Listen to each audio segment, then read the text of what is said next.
Thami, another day, another week. Wonderful to connect with you live on SAFM, live on Channel Africa.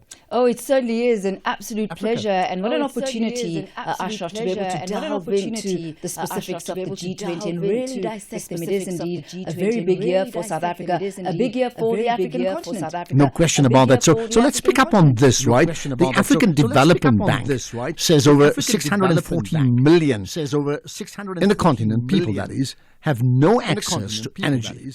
And that's a crazy number.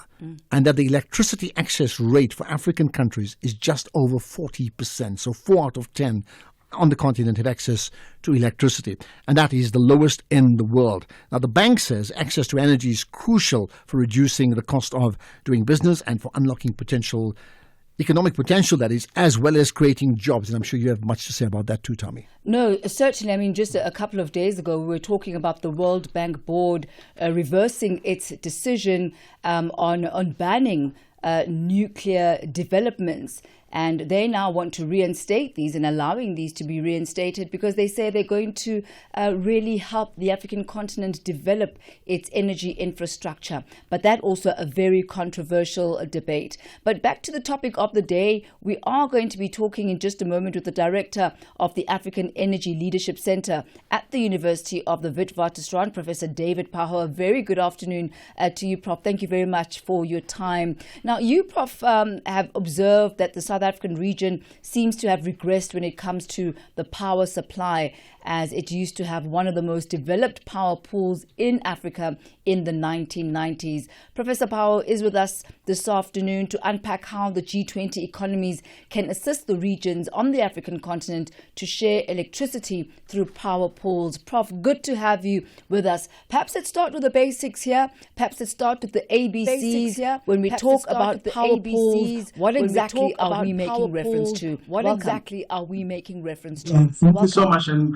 good afternoon also to your listeners. Energy power pool is basically where countries in a region share electricity via interconnected grids. So one country probably produce more electricity than the next, so they share their electricity. And in this climate where we're also looking at energy transition at renewable energy, there will be some countries with more renewable energy than others. So in an interconnected grid system, countries can actually share electricity depending on where the shortage is. The Southern Africa power pool is probably the most advanced on the African continent. We have about 5, but all of them are at different stages of development.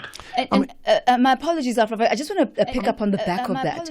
You mentioned, Professor, that Southern Africa has one of the most developed. That's probably because 1995, the SADC one started for the Southern African power pool. But why are power pools no longer the main drivers of electricity transmission on the continent anymore? What changed on the continent anymore? Nothing has changed. It's just that the power pools are set up, but there are some structural challenges, especially on the African continent. I think Ashraf talked about the lack of access by well over 600 million people on the African continent.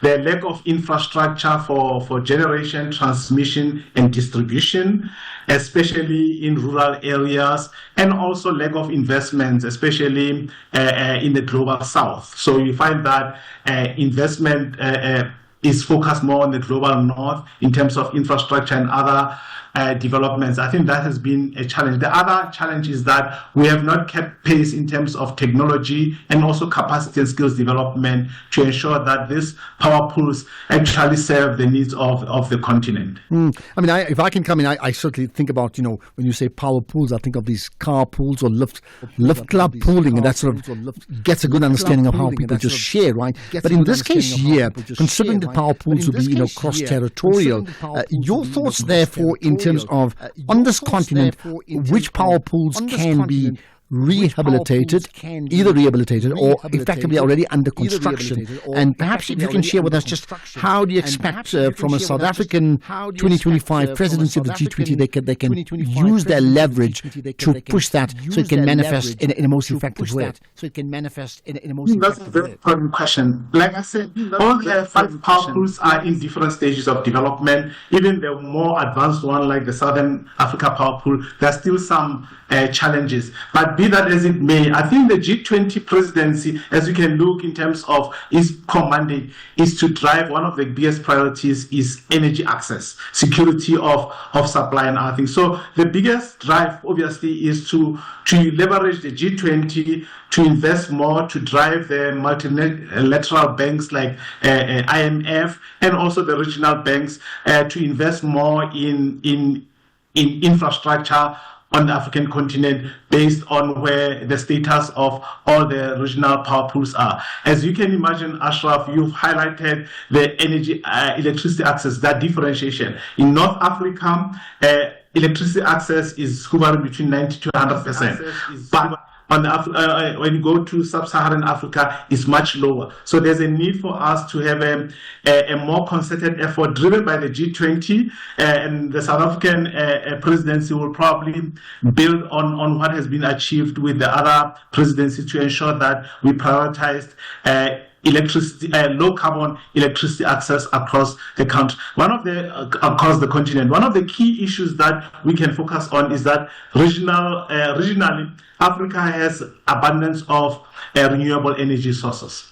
So maybe this is an opportunity for more investments in renewable energy so that they can be integrated into the grid, and hopefully we can leapfrog in terms of electricity access while we are also addressing our just energy transition imperatives in line with climate change obligations. Okay, Thami? You know, Prof, power pooling is really all about sharing. It's about shared resources, shared risk, shared benefits. But how do you ensure that some countries don't end up benefiting more than others? For example, how do you ensure that South Africa doesn't end up taking the bulk of the power that has been generated from these pools? Also acknowledging the fact that countries have different power needs, I guess also depending on their level of quote-unquote development. No, I think that's a very important question, and also it's also the response of the global community, specifically G20, in terms of identifying the disparities in terms of infrastructure. South Africa, for example, has Eskom, which is a huge power generator. I mean, on the African continent, South Africa accounts for 40% of electricity generation. So it's in a much better position than our neighboring countries. So hence the G20, specifically in terms of the investments, the whole idea of making sure that the financial models for infrastructure are such that they enhances infrastructure development, so that they lower the cost of capital for energy infrastructure across the African continent and obviously the whole rest of the global south. But even more importantly, as I said, the multilateral banks and the development finance institutions across the continent really focus and optimize on the resources which are needed to ensure that our infrastructure, the electricity grid, is up to scratch across the whole continent, so that we don't have disparities, because there's always going to be a challenge. If a country dominates, they can also monopolize electricity price, and those kind of things. And at the end of the day, it's not going to be in the greater interest of the region. And there is no way, from a development point of view, you can have isolated pockets of development, whereas the rest of the continent or access to electricity there are disparate areas where there's 100% in one area and there's only 40% in others. Regional integration is going to be key. It's in our best interest as a community to ensure that at least at a regional level, there's that drive to make sure that we normalize and we optimize all the gaps that are available or that are there within the infrastructure environment. I think that's going to be key for G20, not just for this G20 presidency, but beyond, because it's going to be key in terms of how do we ensure that well over 600 million and probably 1 billion people who don't have access to clean cooking resources are catered for to drive their enhance their standards of living and industrial competitiveness. Okay, let's conclude this conversation, Prof. Phaho, with this, right? I mean, I think people listening are saying, okay, there's clearly benefits for the power pooling, but perhaps they also want to know what would be the negative. So maybe if you can just assist us to wrap up with what are the actual benefits across the board, economic, environmental, infrastructure of power pooling, but are there negatives as well? There are negatives. Obviously, look, regional power pools will enhance shared resources in terms, especially with if you have limited resources. But I think, as has been highlighted, there are also negatives where there could be a monopoly on electricity access or price, or if there are some challenges in neighboring countries with access electricity could probably manipulate pricing of electricity cross-border. And also the other challenge also is you need to have regional policy and framework harmonization, so that the prices that are charged across a particular region are similar, so that there's no advantage by one country over the other. And what is the biggest challenge is that for countries like South Africa, where the traditional form of electricity is fossil fuel, which basically is available 24 hours